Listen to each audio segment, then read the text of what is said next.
think that understanding of really what's happening with this condition is really critical into the foundational piece of how we then optimally treat people, because instead it's become this kind of formula, by the way, not based on any real good data, how this formula came up, just that this was the formula and this is the one that's been studied, which is 10 days of steroids and a week of antivirals. And then the studies have actually not shown that much benefit of the antivirals. So people kind of are like, you don't even need to do antivirals sometimes.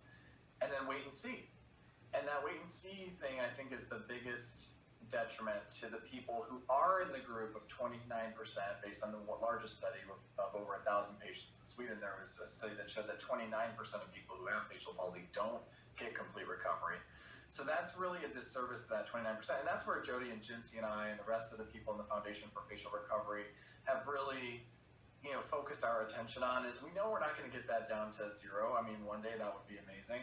But if we could at least try to get that 29% down to a manageable number, or make a dent in it, reduce it by 5%, by just optimizing the medical regimen that people get on and the therapy regimen that they get on right afterward. Because some of these changes that are long lasting, and you, as having suffered from zoster Sinetta repetitor or Ramsay-Hunt without the vesicles, this. I mean, this damage that you're dealing with now, really probably a lot of it happened in the first few weeks after the onset of your condition. If we can really optimize that care during those initial weeks, I just have to believe we can make a big difference in patients. And we've seen it anecdotally in our own practices, and we do have studies that are ongoing, but it's also an orphan disease. And so it's really hard to get large studies, multi-centered studies, because we just don't have the resources really, or a national leader yet to arrive on the scene from a research perspective.